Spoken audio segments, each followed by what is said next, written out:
Hey idiots, welcome back to Observe. There seems to be two schools of thought when it comes to solving problems.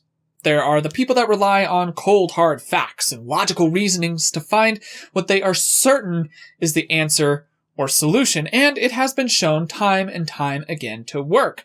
And there are the people who rely on what they call gut feelings to make many of their decisions. Many times, they don't have specific facts at the ready to back up these feelings, but nevertheless, there are people who can solve problems by doing what their gut says. For the most part, the facts people really act pretty judgy towards the people that are the feelings people, despite the fact that they do get some things right a fair bit. Well, here's the thing. I believe that there's a reason for that, and I also believe that you don't really have to pick sides.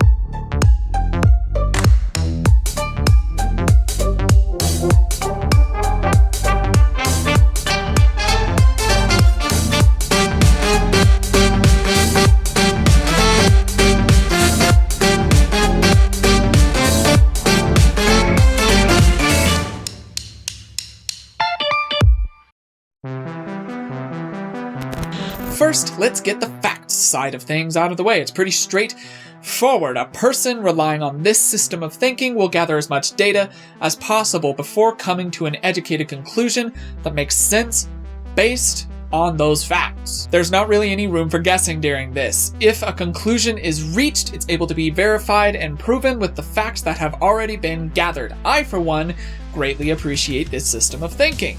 I love to have reasons for everything. Just because is never really a good enough answer. I personally always want evidence for everything that I'm doing or believing in.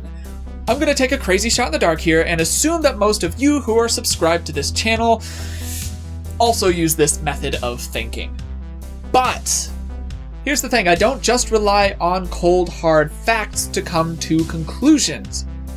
I also rely on my gut. I gamble more or less, but also not really. It all boils down to what those gut feelings really are. Let's talk definitions for just a second here. One definition is all wibbly wobbly. It's the definition that there really isn't actually a definition. This is where the people who use the gut feeling reasoning will drive the people who use the fact-based reasoning absolutely insane.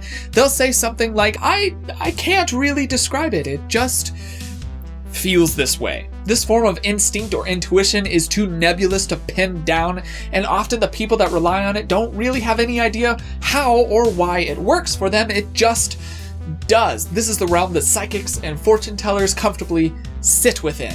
Some of them even attribute their gut feelings to supernatural communications or energies or any other mystic stuff. Here's what I think though. I think that they're using something that's actually completely natural, and better yet, it can be practiced and improved. Introducing intuition. But Logan, you might say, you've already mentioned intuition. That's absolutely true, but this is where the good part comes in. While intuition is pretty difficult to put a solid definition on, I happen to buy in to a definition put forth by a psychological and sociological journalist and writer named Malcolm Gladwell. Now, Gladwell wrote a book called Blink. It's a very, very brilliant book, and if you haven't read it yet, you really should. Oh, and now that I'm speaking of books, I am an Audible affiliate, which means that if you use my link, which is in the description below, it's www.audibletrial.com/observe. If you use that link, you can start a free trial of Audible and get a free audiobook which you can use towards Blink. Anyway, in this book, a satisfactory definition of intuition is presented.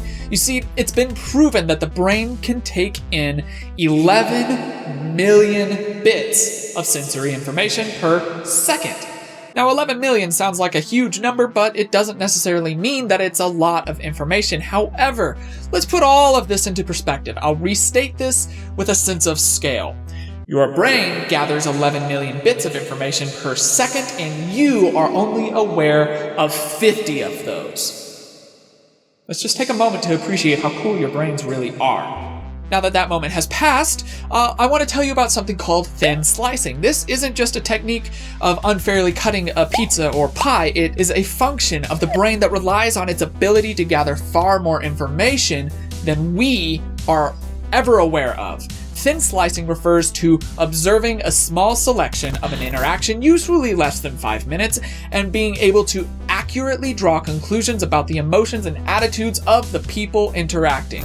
Many studies have shown that brief observations can be used to assess outcomes at a higher level than would be expected by chance. Comparing these observations of less than 5 minutes to those greater than 5 minutes, the data shows no significant change, thus implying that the observations made within the first few minutes are unchanging and also just as reliable. An example of this can be seen in an Ambody and Rosenthal experiment in 1993, in which they assessed the effect of thin slicing with 2, 5, and 10-second clips of nonverbal behaviors of teachers and the viewers' ratings of those teachers afterwards. Impressions formed after viewing thin slices of behavior are considered accurate if they match impressions formed after a more detailed observation of the subject, and if they match the impressions formed by other raters. While people are not often able to report the factors that influence their judgments, researchers identify types of information in brief slices of behavior that are responsible for accurate judgments. Types of information include visual and verbal information, more specifically, minor traits such as eye contact, fidgeting, open-handed gestures, stiff postures, smiling, so on and so forth. Behaviors such as frowning, fidgeting, and gazing down had poor ratings for traits describing the teacher's confidence, warmth, and optimism, while teachers with positive ratings for these traits smiled more, were more likely to walk around, and also to touch their upper torsos. Ambody and Rosenthal ultimately found that those who rated the teachers after being subjugated to thin slicing produced ratings that were very similar to those who rated the teachers after having substantial interactions with them. Additionally, the accuracy of these ratings was not significantly different between those who saw 2 seconds or 5 seconds or 10-second clips. This demonstrates the impressive amount of information that is conveyed in thin slices of everyday behavior, and the insight that it can provide about an individual's personality, no matter how briefly the behavior is observed. Now, this still leaves room for inaccuracies, though. You can perhaps unconsciously observe all of this information, but you can still draw forth a wrong conclusion, even if it is unconscious. But the fact that your brain has been provably capable of gathering all of this information is extremely exciting, and it's where this channel and those like it come in. An untrained brain will get correct gut feelings out of sheer balance of probability. You do it enough times, you're bound to get it right. However, if a person takes the time to consciously learn and hone their knowledge, it can shift the balance of probability into actual accuracy. In essence, you could train your intuition to be more accurate. Unfortunately, that does mean that you will have to put in the time and effort into learning the processes consciously. You have to know the tells consciously before your brain can more accurately draw the conclusions unconsciously. It takes a long time to get to this point, though. I've been studying this stuff for a good bit now, and I'm just now barely attempting to rely on my gut feelings. To put it simply, it's really a gamble. There's no promise that your gut feelings are going to be right. But as you continue to train your conscious brain, your unconscious brain will also become more educated, meaning your gut feelings will become more and more accurate. This means that you have the opportunity to greatly increase the speed and accuracies of your observations and deductions, but at the risk of occasionally getting things wrong. As you get better and learn more, you'll make more accurate conclusions. This is kind of like a wild card that will become less and less wild as you use it. Eventually, it will end up being kind of like a lightly crazy ace of spades. You get to decide if you're going to take that chance and use that ace of spades. Anyways, this is the part where I start wrapping up the video. Again, don't forget to use my Audible link. It's in the description below, and get yourself a free audiobook while helping me out. Speaking of books, however, I'm also writing a book, which you can find over on my Patreon, plus various other number of things. Along with that, it also just kind of makes me feel a little bit warm and fuzzy inside if you become a patron. now that I'm done guilt tripping you, I also sell merch. It should be shipping out now. It wasn't for a bit because of the pandemic, but that should all be cleared up now.